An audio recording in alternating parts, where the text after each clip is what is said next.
Hi friends, ఈ video మీకు నచ్చినట్లయితే సబ్స్క్రైబ్ చేయండి, లైక్ చేయండి. రాథోడ్ అమర్తో, సార్ మీకు గుర్తుందా? ఆ ఇంటి వాళ్ళకి ఏమి కష్టం వచ్చినా మీరు అండగా నిలిచారు. మిస్సమ్మ ఈ కుటుంబానికి కంచెగా మారి ప్రతి కష్టాన్ని నుంచి కాపాడుతూనే ఉందిగా సార్. అప్పుడు అమర్, ఏం చెప్పాలనుకుంటున్నావు రాథోడ్? అప్పుడు రాథోడ్, సార్, అసలు మనోహరి అమ్మగారితో కావాల్సిన పెళ్ళి మిస్సమ్మతో ఎందుకు జరిగింది సార్? ఒకరంటే ఒకరికి ఇష్టం లేదు, ఇద్దరి మధ్య ప్రేమ లేదు. కానీ మీరు మిస్సమ్మని మెడలో 3 ముళ్ళు వేశారు కదా సార్. 7 అడుగులు నడిచారు, చివరిదాకా కలిసుంటామని ప్రమాణం చేశారు సార్. ఇదంతా చూస్తుంటే మీ పెళ్ళి అరుంధతి గారి అమ్మగారి ఆశీర్వాదంతో జరిగిందని నాకు అనిపిస్తుంది సార్. అప్పుడు అమర్, ఇదంతా అనుకోకుండా జరిగింది రాథోడ్. అప్పుడు రాథోడ్, కాదు సార్. అప్పుడు అమర్, మిస్సమ్మ జీవితం నాతో ఆగిపోకూడదు. తనకున్న ప్రతి డ్రీమ్ని సాధించాలి. దానికి తనకు వెంటనే దగ్గరుండి నేను నడిపిస్తాను. అప్పుడు రాథోడ్, మీ మధ్యన మిస్సమ్మ జీవితం ఆగిపోవటం ఏంటి సార్? ఇప్పుడే తన జీవితం మొదలవుతుంది. మిస్సమ్మ మీరు భార్యాభర్తలు సార్. ఇది నిజం, ఎవరు మార్చలేరు సార్. మీరు కూడా ఈ నిజాన్ని ఎంత త్వరగా ఒప్పుకుంటే మీరు మళ్ళీ అంత ఆనందంగా ఉండొచ్చు సార్ అని బాధపడతాడు రాథోడ్. సార్, ఇదంతా మాట్లాడే అధికారం నాకు ఉందో లేదో తెలియదు సార్. కానీ మీరు మళ్ళీ నవ్వుతూ మిస్సమ్మతో పిల్లలతో ఉండటం చూడాలని ఉంది సార్. నాకు చూడాలని ఉంది సార్ అంటూ రాథోడ్ కన్నీళ్లు పెట్టుకుంటాడు. మిస్సమ్మకు భర్తగా అన్ని బాధ్యతలు తీసుకుంటే బాగుంటుంది అనిపించింది. అందుకే చెప్పాను సార్. నన్ను క్షమించండి సార్. నేను ఏదైనా తప్పుగా మాట్లాడి ఉండుంటే. కానీ ఒక్కసారి ఆలోచించి మీరు నిర్ణయం తీసుకోండి సార్. అప్పుడు అమర్ మిస్సమ్మ చేసిన పనులను గుర్తు చేసుకుంటూ ఉంటాడు. హాల్లో కూర్చుని రామూర్తితో అమర్ వాళ్ళ నాన్న నిర్మల మాట్లాడుతూ ఉంటారు. మనోహరి, మంగళ కూడా అక్కడే ఉంటారు. మిస్సమ్మ అందరికీ కాఫీ తీసుకుని వస్తుంది. మిస్సమ్మ రామూర్తికి కాఫీ ఇస్తుండగా ఆత్రంగా మంగళ చేతిలోని కాఫీ తీసుకుంటుంది. అప్పుడు రామూర్తి మీద వేడి కాఫీ పడిపోతుంది. అందరూ అయ్యో అంటారు. అప్పుడు రామూర్తి మంగళతో, ఎప్పుడు చూడు ప్రతిదాన్ని చెడగొట్టే పని చేస్తావు, నీకు వేరే పని లేదా అంటాడు రామూర్తి. అప్పుడు మంగళ, ఇది మరీ బాగుంది. నా చేయికి నువ్వు కప్పు అడ్డం పెట్టి మరలా నన్నంటావే. అప్పుడు రామూర్తి, ఎక్కడికన్నా వెళ్ళేటప్పుడు నిన్ను తీసుకువెళ్ళడం పిల్లిని చంకన పెట్టుకుని వెళ్ళినట్టే. అప్పుడు మిస్సమ్మ రామూర్తితో, నానా ఇలా ఇవ్వండి అని కాఫీ కప్ తీసుకుంటుంది. అప్పుడు రామూర్తి, బంగారం లాంటి పంచెను పాడు చేశావు అంటాడు. అప్పుడు మిస్సమ్మ, నానా మీరు ఉండండి, పోయినసారి మీరు వచ్చినప్పుడు మీ పంచె ఒకటి ఇక్కడ ఉండిపోయింది, అది తీసుకుని వస్తాను, మార్చుకుందరు గాని సరేనా అని వెళ్తుంది మిస్సమ్మ. అప్పుడు అమర్ వాళ్ళ నాన్న రామూర్తితో, పంచె మీద బాగా పడినట్టున్నాయి. మంగళ కాఫీ సౌండ్ చేస్తూ తాగుతూ ఉంటుంది. రామూర్తి మంగళ వైపు కోపంతో చూస్తాడు. అప్పుడు మంగళ, దిష్టి పెట్టకండి, కావాలంటే మీ కూతుర్ని ఇంకో కప్పు కాఫీ తెప్పించుకోండి అంటుంది మంగళ. అప్పుడు అమర్ వాళ్ళ నాన్న, బావగారు మీరు కూర్చోండి, మిస్సమ్మ పంచె తీసుకుని వస్తుంది అంటాడు అమర్ వాళ్ళ నాన్న. మిస్సమ్మ పంచె కోసం కబోర్డ్ మొత్తం వెతుకుతుంది, కనిపించదు. అప్పుడు నాన్న పంచె ఇక్కడే పెట్టేనే అనుకుంటూ, పంచె కనిపించడం లేదేంటి, కొంప తీసి ఆయన కబోర్డ్లో పెట్టేనా అని అమర్ కబోర్డ్ తీసి వెతుకుతుంది. వెంటనే పంచె కింద పడుతుంది. మిస్సమ్మ ఆ పంచెను చేతిలోకి తీసుకుని అలాగే చూస్తుంది. ఆ పంచె చిన్నప్పుడు ఆరుతో పాటు వదిలేసిన పంచె. అప్పుడు మిస్సమ్మ, పట్టు పంచె ఈ కబోర్డ్లో ఎందుకుంది? పైగా ఈయన ఇలాంటిది ఎప్పుడు కట్టలేదే. హాల్లో రామూర్తితో అమర్ వాళ్ళ పేరెంట్స్ మాట్లాడుతూ ఉంటారు. అప్పుడు నిర్మల, మిస్సమ్మ ఏంటండి ఇంకా రావట్లేదు అని అమర్ వాళ్ళ నాన్నతో అంటుంది. అప్పుడు అమర్ వాళ్ళ నాన్న, పంచె కనిపించినట్లేదు బావగారు, నా పంచె తీసుకుని వస్తా అని లేవబోతాడు అమర్ వాళ్ళ నాన్న. అప్పుడు రామూర్తి, అయ్యయ్యో పర్వాలేదు బాబుగారు. అప్పుడు అమర్ వాళ్ళ నాన్న, ఏంటి బావగారు, మీ కూతురిని నా ఇంటి కోడలుగా పంపారు, నేను ఆ మాత్రం పంచె ఇవ్వలేనా? ఉండండి తీసుకుని వస్తాను, ఉండండి అంటూ లోపలికి వెళ్తాడు. వేరే పంచె కోసం అమర్ కబోర్డ్ మొత్తం వెతుకుతూ ఉంటుంది మిస్సమ్మ. ఏమీ కనిపించకపోయేసరికి పట్టు పంచె వైపు చూసి, నాన్నకి ఈ పంచె ఇస్తే ఏమైపోతుంది అని పట్టు పంచె తీసుకుని వెళ్తుంది. మిస్సమ్మ చేతిలో ఉన్న పట్టెపంచెను చూసి మనోహరి షాక్ అవుతుంది. అప్పుడు మనోహరి మనసులో, ఇది అరుంధతి ఆశ్రమంలో వదిలేసినప్పుడు తనతో ఉన్న పంచె. ఈ మిస్సమ్మ ఏంటి దాన్ని ముసలోడి దగ్గరికి తీసుకుని వస్తుంది? ఇప్పుడు కానీ ఆ ముసలోడు ఆ పంచెను చూస్తే అది తన కూతురుదే అని గుర్తుపట్టేస్తాడు అని టెన్షన్ పడుతుంది మనోహరి. ఇంతలో అమర్ వాళ్ళ నాన్న పంచెను తీసుకుని వచ్చి, ఇది కట్టుకోండి బాబుగారు అని చెప్పి రామ్మూర్తికి ఇస్తాడు. అప్పుడు మిస్సమ్మ, ఓ మావయ్య మీరు కూడా తీసుకువచ్చారా అంటుంది.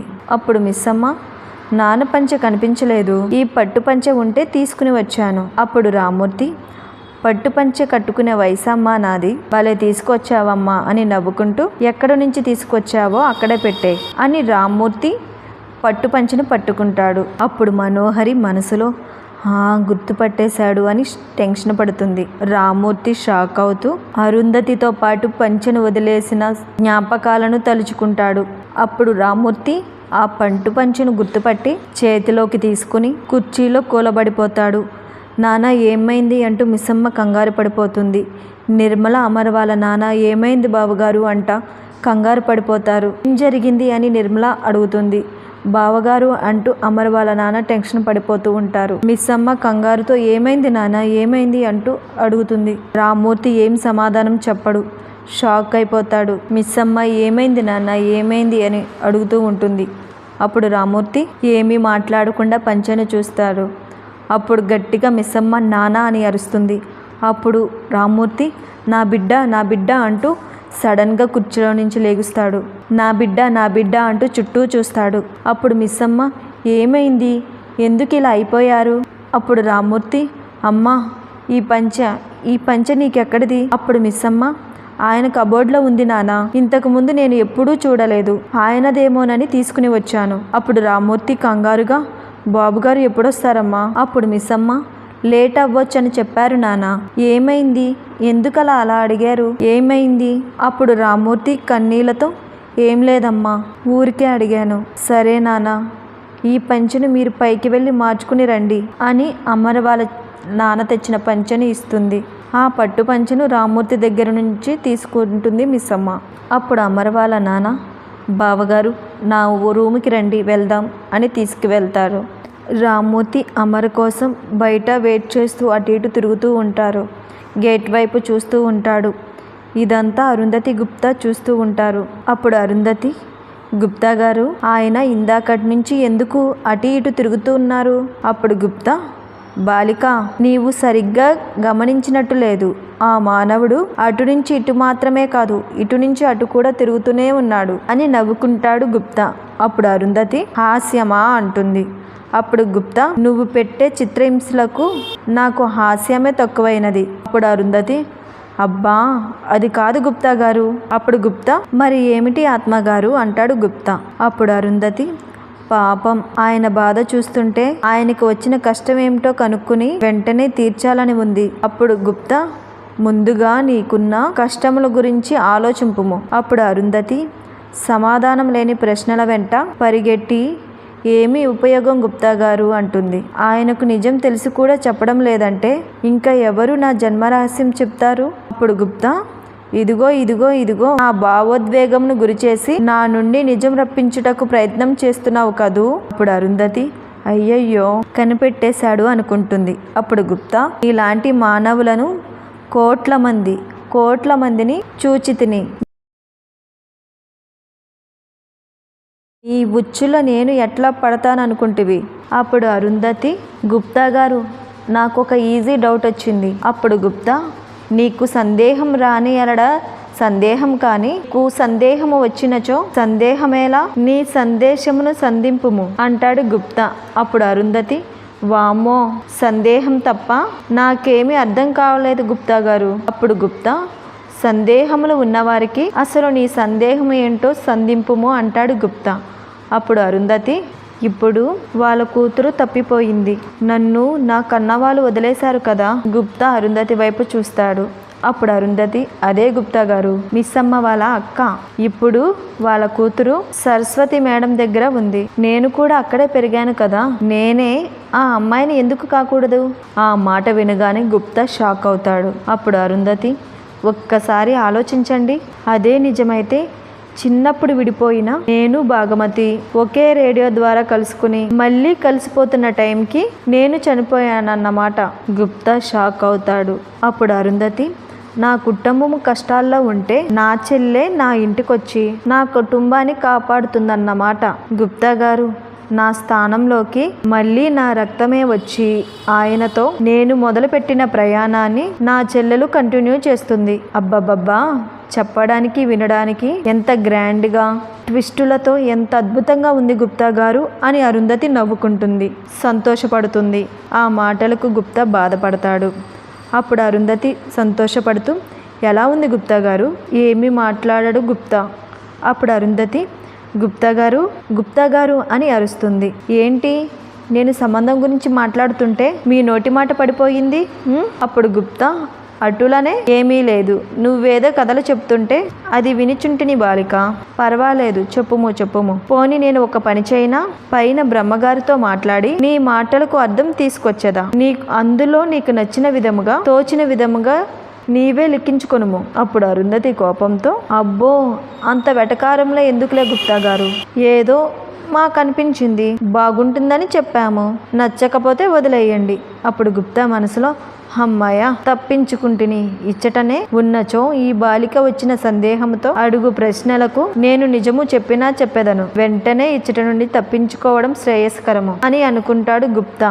అప్పుడు గుప్తా అరుంధతితో, బాలిక, నేను మా లోకమునికి పోయి ఒక కార్యం చక్కబెట్టవలసిన అవసరము ఏర్పాటైనది. మేము వెంటనే మా లోకమునికి వెళ్ళి వచ్చేదా. అప్పటి వరకు ఈ సందేహములను సంధింపక సమస్యలకు దూరముగా ఉండుము. అప్పుడు అరుంధతి ఇప్పటికిప్పుడు అంటుంటే గుప్తా భూంతత అంటూ మాయమైపోతాడు. అప్పుడు అరుంధతి, ఏంటో ఈ అడావుడి, ఈయన ఎప్పటికీ అర్థం కాడు అనుకుంటూ రామూర్తి వైపు చూస్తుంది అరుంధతి. ఇందాకటి దాకా బాగానే ఉన్నారు, ఇంతలోనే ఇలా ఎందుకయ్యారు?